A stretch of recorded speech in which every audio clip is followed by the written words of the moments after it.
Hello students, how are you? Hope कि आप सभी बड़े अच्छे होंगे। वेलकम टू फिजिक्सी चैनल। तो आज बेटा हम एक बहुत इंपॉर्टेंट टॉपिक डिस्कस करने वाले हैं जिनमें अक्सर स्टूडेंट को कंफ्यूजन रहता है। स्टूडेंट के माइंड में रहता है कि कैपेसिटेंस क्या चीज़ है। वो समझते हैं कि कैपेसिटेंस होती है किसी भी कंडक्टर का मैक्सिमम चार्ज स्टोरेज, उसकी एबिलिटी की मैक्सिमम कितना चार्ज स्टोर कर सकता है। ये बेटा टोटली रॉन्ग है। कैपेसिटेंस और maximum capacity to store charge, देखो एक कैपेसिटेंस और maximum capacity to store charge, ये दोनों डिफरेंट टर्म्स हैं। तो आज का हमारा टॉपिक टोटल फोकस करेगा कि ये दोनों टर्म्स क्या हैं, और लास्ट में जाके पूरी तरह क्रिस्टल क्लियर होने वाला है कि कैपेसिटेंस क्या है और maximum capacity to store charge क्या है। तो बेटा सबसे पहले हम समझेंगे कैपेसिटेंस के बारे में। जब कैपेसिटेंस पूरी तरह क्लियर हो जाएगी फिर डिस्कस करेंगे maximum capacity to store charge. फिर आपके माइंड में ये एक पिक्चर बन जाएगी कि ये दोनों टर्म्स कैसे डिफरेंट हैं। तो सबसे पहले हम स्टार्ट करते हैं कैपेसिटेंस को अच्छी तरह। तो बेटा कैपेसिटेंस है क्या, सबसे पहले ये देखें कि कैपेसिटेंस एक्चुअली क्या चीज है। और जो डेफिनेशन हम अभी लिखेंगे समझेंगे, फिर उसको पूरी गहराई में जाकर देखेंगे कि एक्चुअल जो डेफिनेशन लिखी गई वो कैसे सार्थक है। तो कैपेसिटेंस क्या चीज है? कैपेसिटेंस है, it is defined as the charge required, कि हमें जो चार्ज रिक्वायर्ड है to raise the electric potential of the conductor by unity, यानी किसी भी कंडक्टर के पोटेंशियल को 1 यूनिट इंक्रीज करने के लिए जो चार्ज रिक्वायर्ड है दैट इज कॉल्ड कैपेसिटेंस। चलो अब इस टॉपिक को अच्छी तरह समझते हैं कि ये जो डेफिनेशन बनी है इसका मीनिंग क्या है। तो बेटा से मेरे पास जो है एक ये कंडक्टर है, से मेरे पास ये एक कंडक्टर है और इस पर कुछ चार्ज है, इस पर कुछ चार्ज है। ओके, तो मेरे पास ये चार्ज कंडक्टर है। तो नेचुरली कोई भी कंडक्टर चार्ज्ड है तो उसका पोटेंशियल होगा। तो हम क्या करते हैं कि इस पर एक पॉइंट लेते हैं दैट इज पॉइंट पी। तो इस पी पॉइंट पर कुछ पोटेंशियल होगा। तो अब क्या करते हैं कि मान लीजिए मैं इसके चार्ज को बढ़ाना चाहता हूं, तो पी पॉइंट पर मुझे और चार्ज लेकर आना है। तो हमने पोटेंशियल चैप्टर में पढ़ा कि किसी भी पॉइंट पर कितना पोटेंशियल है ये चेक करने के लिए हमें इन्फिनिटी से चार्ज लेकर आना पड़ता है। से काफी दूर इन्फिनिटी पर हम 1 यूनिट पॉजिटिव चार्ज लेते हैं। तो हमने 1 यूनिट पॉजिटिव चार्ज लिया इन्फिनिटी पर।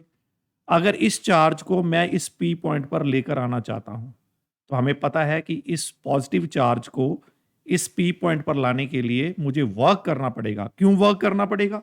क्योंकि ये ऑलरेडी पॉजिटिव है। ठीक है, हम इसको इधर लेकर आएंगे तो ये पॉजिटिव उसको रिपेल करेगा, तो उसको भगाएगा। तो हमें वर्क करना पड़ेगा। जितना हमें वर्क करना पड़ेगा इस 1 यूनिट पॉजिटिव चार्ज को यहां लाने के लिए पी पॉइंट पर, वही तो पोटेंशियल एट पॉइंट पी बनेगा।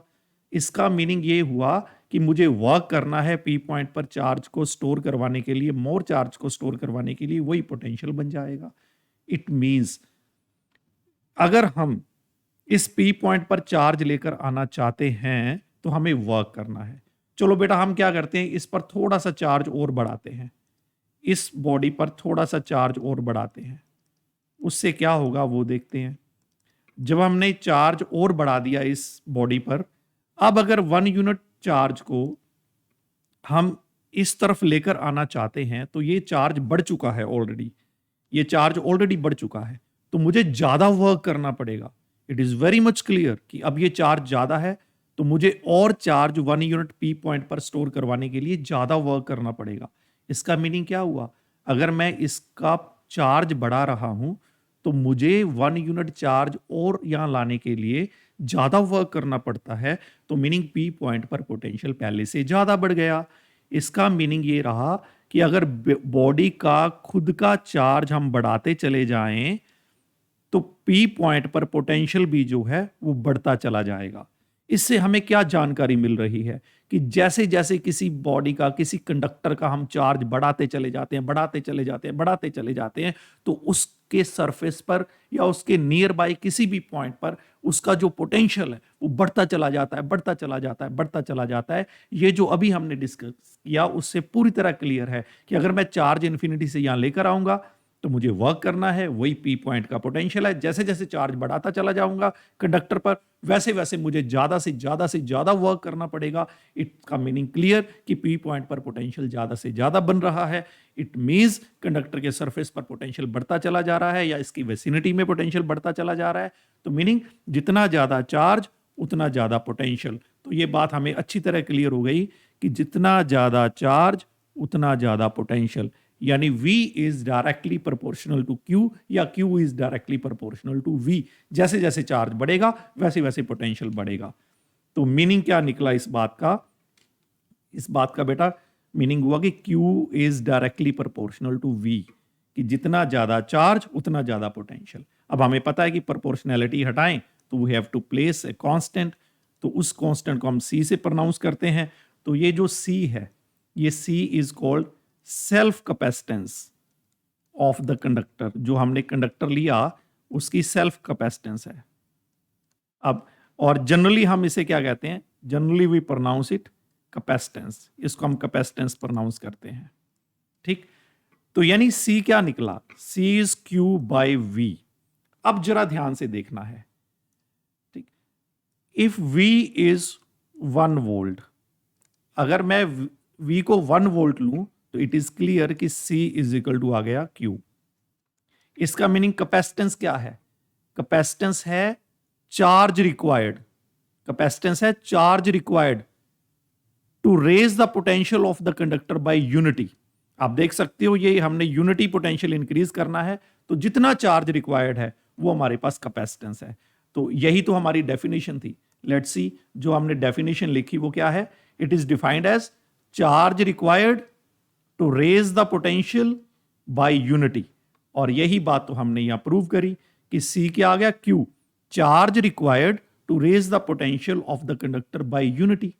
इसका मीनिंग कैपेसिटेंस को जरा ध्यान से देखो बेटा, एक यूनिट पोटेंशियल इंक्रीज करने के लिए कंडक्टर का जो चार्ज रिक्वायर्ड है दैट इज कॉल्ड कैपेसिटेंस, उसको हम कैपेसिटेंस कहते हैं।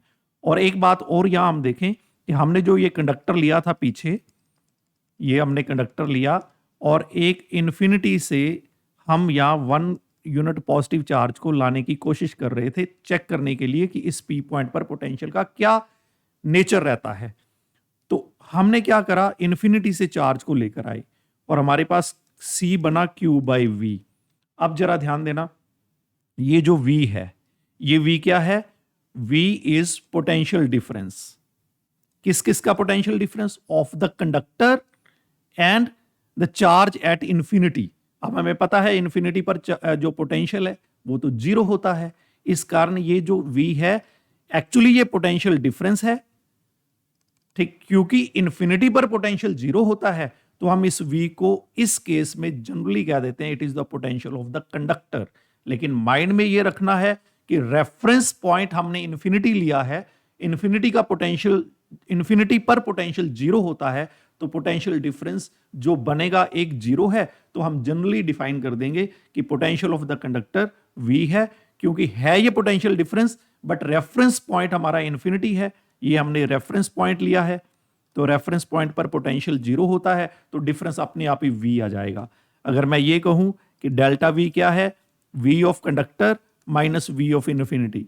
इन्फिनिटी पर पोटेंशियल 0 होता है तो नेचुरली मेरे पास डेल्टा V क्या बनेगा? That is potential of conductor, जिसे मैंने V लिखा है। तो इसका मीनिंग ये जो फॉर्मूला डेजिग्नेट हो रहा है, V पोटेंशियल डिफरेंस है बट एक चार्ज का पोटेंशियल जो है इंफिनिटी वाले का 0 होने के कारण हम इसको simply V potential of conductor कहेंगे। सबसे पहले तो हमें ये क्लियर होना चाहिए। अब कई बार बच्चों के माइंड में आता है कि मान लीजिए सर हमारे पास एक कंडक्टर ये वाला है, ठीक है, और ये मान लीजिए मेरे पास कंडक्टर A है और मैंने जो है एक कंडक्टर B ले लिया, say this is negatively charged. तो नेचुरली जो इलेक्ट्रिक लाइंस हैं वो ऐसे चलेंगी, वो हम ऑलरेडी जानते हैं, positive to negative electric line चलनी है, ठीक है। अगर मैं इसको रेफरेंस लेता हूं, ये रेफरेंस पॉइंट ले लेते हैं, तो अब ये इंफिनिटी पर नहीं है, तो फिर मुझे कैपेसिटेंस कैसे डिफाइन करनी है? फिर मुझे कैपेसिटेंस डिफाइन करनी है Q अपॉन, ठीक है, Q upon delta V delta we क्या है? Delta we is actually potential difference between the two, potential difference between the two. पहले वाले केस में बी पॉइंट हमारा इंफिनिटी पर था, तो हमने उसका पोटेंशियल जीरो लिया, तो क्यू बाय वी लिख दिया था। अगर मेरे पास दो कंडक्टर्स हैं और ऐसे दो कंडक्टर्स हैं, रेफरेंस पॉइंट हमने एक को मान लिया, तो मुझे फिर ये delta V, V A minus V B, दोनों का पोटेंशियल डिफरेंस लेना है। This is very much important. ठीक है बच्चे, तो इसको हम क्या कहेंगे? This is the system of two charges, system of two charged conductors. ठीक है, मेरे पास दो चार्ज्ड कंडक्टर्स का सिस्टम है, इस कारण सी को हम डिफाइन करेंगे, दिस इज म्यूचुअल कैपेसिटेंस, इसे हम म्यूचुअल कैपेसिटेंस कहेंगे। और बेटा जब भी system of two charged conductors होगा, उसको हम नाम देंगे कैपेसिटर, कैपेसिटर, इसको हम नाम देंगे कैपेसिटर। तो एक चीज हमें अच्छी तरह यहां देख लेनी चाहिए, कैपेसिटर कब बनता है? जब हमारे पास दो कंडक्टर्स होते हैं, ठीक है, चार्ज्ड कंडक्टर्स होते हैं, तो हम उसे कैपेसिटर कहेंगे। One is positively charged and other is negatively charged. ठीक है, और जो सी है उसे हम म्यूचुअल कैपेसिटेंस या सिंपली कैपेसिटेंस कह देंगे, तो माइंड में रहेगा ये कैपेसिटेंस ऑफ द कैपेसिटर है। यानी म्यूचुअल कैपेसिटेंस क्या होती है? कैपेसिटेंस ऑफ कैपेसिटर, इसको हम कैपेसिटेंस ऑफ कैपेसिटर कहेंगे। ठीक है, पहले वाले केस में सिंपल हमने क्या कहा? सेल्फ कैपेसिटेंस, क्योंकि एक ही है कंडक्टर, तो उसकी कैपेसिटेंस है। तो ये वाला केस जो है, इसमें दो कंडक्टर्स हैं, तो म्यूचुअल कैपेसिटेंस, तो इसे हम कैपेसिटेंस ऑफ कैपेसिटर कहेंगे, क्योंकि दो कंडक्टर से हमारे पास कैपेसिटर बनता है। तो एक चीज और माइंड में रख लें, मान लो मेरे पास आइसोलेटेड कंडक्टर है, जैसे हमने पहले लिया, आइसोलेटेड कंडक्टर है, ये चार्ज्ड है। अगर मैं इसको कैपेसिटर कहूं, अगर मैं इसको कैपेसिटर कहूं, तो माइंड में एक चीज फिट कर लेना बेटा, अगर ये कैपेसिटर कहा जाएगा तो इसका दूसरा कंडक्टर है एट इंफिनिटी, दूसरा कंडक्टर एट इंफिनिटी है। ठीक है, दूसरा कंडक्टर एट इंफिनिटी है, यानी आइसोलेटेड कैपेसिटर, जो आइसोलेटेड कंडक्टर है is a capacitor whose other conductor is at infinity, जिसका दूसरा कंडक्टर इंफिनिटी पर है। ये बात अच्छी तरह माइंड में रखना, जब हम ये चैप्टर डेवलप करेंगे तो आगे देखेंगे न्यूमेरिकल्स में। अगर मेरे पास आइसोलेटेड कंडक्टर है, अगर मुझे उसकी कैपेसिटेंस निकालनी है, तो उसका जो दूसरा कंडक्टर है वो इंफिनिटी पर माना जाएगा, और इस कैपेसिटेंस को हम कहेंगे सेल्फ कैपेसिटेंस। अगर मेरे पास कॉम्बिनेशन ऑफ टू कंडक्टर्स है, तो very much clear, mutual capacitance है, और उसे हम जनरली कैपेसिटर कहते ही हैं, तो उसकी कैपेसिटेंस को हम डिफाइन किया करेंगे क्यू बाय डेल्टा वी। ठीक है, डेल्टा वी ये पोटेंशियल डिफरेंस होगा between the conductors, between charge conductors जो हमें दिए होंगे। ओके बेटा जी, तो ये हम कैपेसिटेंस के बारे में देख रहे हैं। तो अभी तक हमने क्या सीखा? हमने क्या सीखा? हमने सीखा कैपेसिटेंस होती है क्यू बाय वी। ठीक है, हमने ये सीखा। ठीक है, और वी एक्चुअली क्या है? वी है पोटेंशियल डिफरेंस, और बेटा जी इसको आप डेल्टा वी भी लिख सकते हो। अगर मेरे पास आइसोलेटेड कंडक्टर है, तो हमें क्लियर है कि ये V potential of the conductor है, क्योंकि दूसरा एंड तो इंफिनिटी पर है जिसका पोटेंशियल जीरो होता है। अदरवाइज मुझे इसे डेल्टा V दो कंडक्टर्स की के बीच का पोटेंशियल डिफरेंस लेना है। तो लेकिन हमने सीखा क्या? सीखा ये कैपेसिटेंस क्या चीज है? Capacitance is the charge required, वो हमने देख लिया, required to raise the potential of conductor, raise the potential of conductor by unity। तो मेरा ख्याल यह है कि अब आपको सभी बच्चों को यह बात अच्छी तरह क्लियर हो गई कि कैपेसिटेंस किसे कहना है, कैपेसिटर किसे कहना है? कंडक्टर का पोटेंशियल 1 यूनिट इंक्रीज करने के लिए जो चार्ज रिक्वायर्ड है। अब देखो, मैंने ये नहीं कहा कि जो मैक्सिमम चार्ज स्टोर करे कंडक्टर उसको कैपेसिटेंस कहेंगे, बिल्कुल नहीं। एक यूनिट पोटेंशियल बढ़ाने के लिए जो चार्ज रिक्वायर्ड है, दैट इज कॉल्ड कैपेसिटेंस। तो बेटा जी, कैपेसिटेंस क्लियर होने के बाद अब हम डिस्कस करते हैं किसी भी कंडक्टर की मैक्सिमम चार्ज स्टोर करने की कैपेसिटी क्या होती है। सेकंड टर्म जिसकी हम बात कर रहे हैं, मैक्सिमम चार्ज कैपेसिटी क्या रहेगी। तो बेटा जी एक बात आप लोगों ने माइंड में रखनी है, वो क्या रखनी है, लेट्स सी। अब देखिए बच्चे, ये मेरे पास एक कंडक्टर है, आप कंडक्टर देख रहे हो, इसमें कुछ पीक पॉइंट्स हैं, कुछ फ्लैट पार्ट भी है, तो हमने ये कंडक्टर लिया है। ओके बेटा, इस कंडक्टर को जरा ध्यान से देखो, कुछ पीक पॉइंट्स ये आप देख रहे हो, ये पीक पॉइंट है, ओके, या फ्लैट पार्ट है। कोई कंडक्टर होगा उसका फ्लैट पार्ट भी हो सकता है, उसमें पीक पॉइंट भी हो सकते हैं, यानी कॉर्नर्स हो सकते हैं। ये चीजें बड़ी इंपॉर्टेंट है।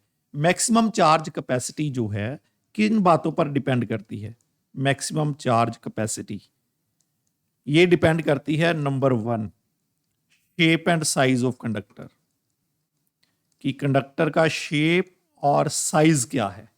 सेकंड डिपेंड करती है मीडियम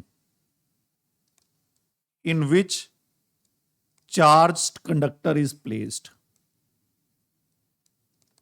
ये दो बातें अच्छी तरह माइंड में कर लो। मैक्सिमम चार्ज कैपेसिटी किस बात पर डिपेंड करती है, shape and size of conductor, और मीडियम जिसमें हमने चार्ज कंडक्टर रखा हुआ है। अब सबसे पहले शेप की बात करें, साइज की बात करें, तो नेचुरली शेप में आ जाएगा कि फ्लैट पार्ट है, पीक पॉइंट्स हैं, कैसा है। मीडियम का मीनिंग जिस मीडियम में हमने उसको रखा हुआ है उसकी नेचर कैसी है। अब इस बात को ध्यान से समझते हैं बेटा। जो पीक पॉइंट्स होते हैं, हमें पता है कि जो सरफेस चार्ज डेंसिटी है that is inversely proportional to radius of the curve. Radius of the curve का मीनिंग क्या है, जैसे मैंने ये पीक पॉइंट लिया, अब मैं ये पीक पॉइंट ले रहा हूं, इसको जरा ध्यान से देखना। ये जो पीक पॉइंट लिया, ये जो कर्व्ड पार्ट है, ये बीच में उसका रेडियस R1 लिखा हुआ है मैंने, देखो आप ध्यान से देख सकते हो, ये रेडियस R1 है इसका। ओके बेटा, ये रेडियस R1 है, ये पीक पॉइंट है, ये कर्व जो है इसका रेडियस R2 है। ये फ्लैट पार्ट है, फ्लैट पार्ट का रेडियस थोड़ा बड़ा होता है, वो बड़ा जो है हमारे पास स्फेरिकल या सर्कुलर पार्ट बनता है, तो उसका रेडियस जो है R3 है। तो density is inversely proportional to radius. तो नेचुरली जब हम रेडियस को देखेंगे, देखो R3 और R1 का कंपैरिजन करो, R3 और R1 का, तो R1 काफी कम है R3 से, तो नेचुरली यहां की जो सरफेस चार्ज डेंसिटी बनने वाली है वो ज्यादा बनेगी। लाइकवाइज यहां भी पीक पॉइंट है, यहां की भी चार्ज डेंसिटी ज्यादा बनेगी। जितनी चार्ज डेंसिटी ज्यादा उतनी इलेक्ट्रिक फील्ड ज्यादा। तो मीनिंग यहां जो इलेक्ट्रिक फील्ड बनने वाली है वो ज्यादा बनने वाली है, यहां जो इलेक्ट्रिक फील्ड बनेगी फ्लैट पार्ट पर वो कम बनने वाली है। तो नेचुरली क्लियर है चार्ज डेंसिटी के हिसाब से। अब क्या होगा, जिस मीडियम में आपने ये कंडक्टर रखा है, तो पीक पॉइंट पर चार्ज डेंसिटी ज्यादा है, पीक पॉइंट पर इलेक्ट्रिक फील्ड स्ट्रॉन्ग है, फ्लैट पार्ट पर कम है। तो इससे क्या होगा, जब आप इसको रखोगे किसी मीडियम में, तो मीडियम के जो एटम्स हैं, मीडियम जो है वो पोलराइज हो जाएगा। पोलराइज होने का मीनिंग क्या होता है कि ये मेरे पास एक एटम है, तो हमें पता है कोई भी मेरे पास एटम होगा तो उसके सेंटर पर पॉजिटिव चार्ज होता है, और जो बाकी जो है नेगेटिव पार्ट, नेगेटिव चार्ज जो होता है वो उसके साइड में इलेक्ट्रॉन्स होते हैं, वो जो रिवॉल्व करते हैं। सारा एटम की स्ट्रक्चर हम जानते हैं। तो क्या होगा कि अभी मान लीजिए एटम पूरी तरह स्फेरिकल है, ठीक है, अभी जो है ये पोलराइज नहीं है। जैसे ही हम इलेक्ट्रिक फील्ड लाएंगे, यानी कंडक्टर हम मीडियम में रखेंगे, तो नेगेटिव चार्ज जो है वो कंडक्टर के पॉजिटिव चार्ज की तरफ अट्रैक्ट होगा, और पॉजिटिव चार्ज जो है एटम का वो रिपेल होगा। इससे क्या होगा, इसकी शेप डिस्टॉर्ट हो जाएगी और ये पोलराइज हो जाएगा। पोलराइज होके क्या शेप बनेगी, ये वाली शेप बन जाएगी।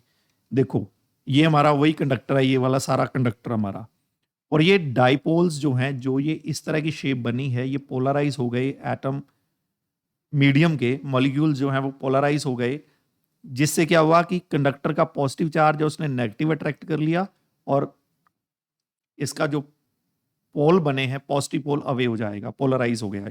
ये जो येलो कलर के आप मॉलिक्यूल्स मीडियम के देख रहे हो, एटॉमिक फॉर्म होगी तो एटम कहेंगे, मॉलिक्यूलर फॉर्म होगी तो मॉलिक्यूल्स कहेंगे। ये जो मॉलिक्यूल्स देख रहे हो ये सारे पोलराइज हो चुके हैं। इनका नेगेटिव एंड जो है वो कंडक्टर के नजदीक आ गया, क्योंकि कंडक्टर पॉजिटिवली चार्ज है, और पॉजिटिव एंड जो है वो अवे हो गया। अब इससे क्या होगा, इलेक्ट्रिक फील्ड के कारण हर एक डाइपोल पर एक स्ट्रेचिंग फोर्स लगने वाली है। जैसे देखो, ये नेगेटिव एंड है ना, इस पर इस तरफ फोर्स लगी अट्रैक्टिव और इस तरफ लगी रिपल्सिव, यानी एक स्ट्रेचिंग फोर्स लगेगी। मीनिंग क्या है कि इस तरफ लगेगी बच्चे अट्रैक्टिव फोर्स QE और इस तरफ लगेगी रिपल्सिव फोर्स QE। तो एक स्ट्रेचिंग फोर्स लगी है, तो सारा मीडियम पोलराइज हो चुका है। मान लीजिए हम कंडक्टर पर चार्ज और बढ़ाते हैं। हम क्या स्टडी कर रहे हैं? मैक्सिमम चार्ज स्टोर करने की कैपेसिटी, कि कोई कंडक्टर कितना मैक्सिमम चार्ज स्टोर कर सकता है। अभी जो चार्ज स्टोर था उसने मीडियम को पोलराइज कर दिया। अब हम कंडक्टर पर और ज्यादा चार्ज जो है वो स्टोर करवाते हैं। जैसे हम नेक्स्ट फिगर देखते हैं, इस आप पहले वाली में देख लीजिए, चार्ज में थोड़ी सेपरेशन है। आप चेक करो, यहां चार्ज में थोड़ी सेपरेशन है। ओके, ये नेक्स्ट फिगर जो आप देखोगे, ये चार्ज हमने और बढ़ा दिया है। जैसे ही हमने चार्ज बढ़ाया, उससे क्या हुआ, पहले यहां देखते हैं। जो हमने एक डाइपोल बनाया था, ये एंड नेगेटिव था, ये एंड पॉजिटिव था। जैसे ही हमने चार्ज बढ़ाया तो नेचुरली स्ट्रेचिंग फोर्स जो QE थी, चार्ज बढ़ने से इलेक्ट्रिक फील्ड बढ़ गई, चार्ज बढ़ गया तो स्ट्रेचिंग फोर्स बढ़ गई। ये स्ट्रेचिंग फोर्स बढ़ गई। स्ट्रेचिंग फोर्स इतनी ज्यादा बढ़ गई, हम चार्ज बढ़ाते गए बढ़ाते गए बढ़ाते गए, डाइपोल पर जो पोलराइज हो गया, मीडियम डाइपोल बने हैं, स्ट्रेचिंग फोर्स बढ़ती गई बढ़ती गई बढ़ती गई, इतनी ज्यादा बढ़ गई कि जो ये डाइपोल थे ये ब्रेक हो गए, यानी ब्रेकिंग स्ट्रेंथ ऑफ मीडियम आ गई। ब्रेकिंग स्ट्रेंथ ऑफ मीडियम आ गई। तो जो ब्रेकिंग स्ट्रेंथ आ गई, इसका मीनिंग क्या है कि सारे डाइपोल ब्रेक हो गए। तो इस फिगर में आप देख सकते हो, ये जो डाइपोल्स हैं बच्चे ब्रेक हो चुके हैं, ब्रेक हो चुके हैं। ब्रेक होने के बाद क्या हुआ, चेक करो, ब्रेक हो चुके हैं। ब्रेक होने के बाद क्या हुआ, जो नेगेटिव पार्ट था वो तो कंडक्टर की तरफ अट्रैक्ट हो गया, जो पॉजिटिव पार्ट था वो कंडक्टर से दूर जाने लगा। नेगेटिव पार्ट कंडक्टर की तरफ अट्रैक्ट होने लगा। इससे क्या होगा, ये नेगेटिव पार्ट कंडक्टर की तरफ अट्रैक्ट होगा तो कंडक्टर का पॉजिटिव चार्ज कम करेगा और ये पॉजिटिव चार्ज अवे जाएगा। कितना पॉजिटिव चार्ज अवे जाएगा, जितना नेगेटिव चार्ज कंडक्टर के ऊपर आएगा, क्योंकि ये तो बराबर ही होंगे ना, जितना इधर आएगा उतना उधर जाएगा नेचुरली। ओके, तो क्या हुआ, पॉजिटिव चार्ज अवे गया तो हम इसको इन अदर टर्म्स क्या कहते हैं कि कंडक्टर का चार्ज लीक होने लगा। कितना लीक होगा, जितना नेगेटिव चार्ज कंडक्टर के पास आएगा, पॉजिटिव चार्ज इसका न्यूट्रल होगा, उतना ही अवे गया है। तो मीनिंग चार्ज लीक होने लगा फ्रॉम द कंडक्टर, हम ये कहेंगे चार्ज लीक होने लगा। तो मीनिंग अब बात क्लियर हो गई, हम किसी भी कंडक्टर को कितना चार्ज कर सकते हैं, हम किसी कंडक्टर को उतना ही चार्ज कर सकते हैं। लगातार चार्ज देते जाओ देते जाओ देते जाओ। कब तक चार्ज देते चले जाओगे, जब तक मीडियम की ब्रेकिंग स्ट्रेंथ नहीं आ जाती। जब मीडियम की ब्रेकिंग स्ट्रेंथ आ गई तो बात खत्म। उसके बाद चार्ज लीक होने लगेगा, चार्ज स्टोर होने का कोई मीनिंग ही नहीं बनता। तो बात क्लियर, कोई भी कंडक्टर मैक्सिमम कितना चार्ज स्टोर कर सकता है, जितनी उसके जिस मीडियम में रखा है उस मीडियम की ब्रेकिंग स्ट्रेंथ है, उतना चार्ज स्टोर कर सकते हो, उससे ज्यादा नहीं कर सकते। हाँ, हम एक कंपैरिजन जरूर पढ़ सकते हैं। क्या, मान लो मेरे पास एक कंडक्टर है जिसके पास पीक पॉइंट्स हैं और एक कंडक्टर है जिसके पास फ्लैट पोर्शन है। ऐसे एक फ्लैट पार्ट वाला कंडक्टर है और एक मेरे पास पीक वाला, पीक्स हैं, काफी पीक्स हैं, ऐसा कंडक्टर है। और ये दोनों जो कंडक्टर हैं सेम मटेरियल के हैं मान लीजिए। तो एक बात क्लियर है, अगर हम इन दोनों को चार्ज देने लगे, जब हम चार्ज देंगे तो हमें पता है कि पीक पॉइंट्स पर चार्ज डेंसिटी बढ़ जाएगी और यहाँ ऐसा नहीं है, ये फ्लैट है तो चार्ज डिस्ट्रीब्यूट हो जाएगा। पीक पॉइंट है नहीं तो चार्ज डेंसिटी उस कंपैरिजन में यहाँ कम बनने वाली है, यहाँ पीक पॉइंट्स पर ज़्यादा बनने वाली है। ये जो पीक पॉइंट आपने लिए इन पर चार्ज डेंसिटी ज़्यादा बनने वाली है। चार्ज डेंसिटी ज़्यादा होगी तो नेचुरली फील्ड स्ट्रॉन्ग होगी, फील्ड स्ट्रॉन्ग होगी तो यहाँ चांसेस ज़्यादा हैं मीडियम के डाइपोल्स के ब्रेक होने के, यानी ब्रेकिंग स्ट्रेंथ जल्दी आ जाएगी। इस केस में ब्रेकिंग स्ट्रेंथ जो है मीडियम की वो जल्दी आ जाएगी, क्योंकि यहाँ क्या है, फील्ड स्ट्रॉन्ग है और यहाँ फील्ड कंपैरेटिवली, क्योंकि पीक पॉइंट नहीं है, चार्ज डेंसिटी कंपैरेटिवली कम है तो फील्ड भी अकॉर्डिंगली बनेगी। तो यहाँ ब्रेकिंग स्ट्रेंथ लेट आएगी, देरी से आएगी। अगर ब्रेकिंग स्ट्रेंथ मीडियम की देरी से आएगी तो नेचुरली बात क्लियर, तो यहाँ हम ज़्यादा चार्ज स्टोर कर पाएंगे। तो सेम मटेरियल होने के बावजूद भी हमने देखा एक जगह हम ज्यादा चार्ज स्टोर कर पा रहे हैं, एक जगह हम कम चार्ज स्टोर कर पा रहे हैं। तो एक चीज क्लियर कि कितना मैक्सिमम चार्ज किसी पर स्टोर करवाया जा सकता है, यह डिपेंड करता है शेप कैसी है, दूसरा डिपेंड करता है breaking strength of the medium क्या है, breaking strength of the medium क्या है, इस पर डिपेंड करता है। तो आप खुद सोचो बच्चों, आ जाओ वापस, खुद सोचो। एक हमने पढ़ा कैपेसिटेंस, अब एनालाइज करते हैं। कैपेसिटेंस पढ़ा, कैपेसिटेंस क्या पढ़ा, C is Q by V। और क्या पढ़ा कैपेसिटेंस को, charge required to raise the potential of conductor by unity. हमने क्या पढ़ा, charge required to raise the potential of conductor by unity, इसको कैपेसिटेंस कहते हैं। और दूसरा हमने क्या पढ़ा, maximum charge capacity to store charge.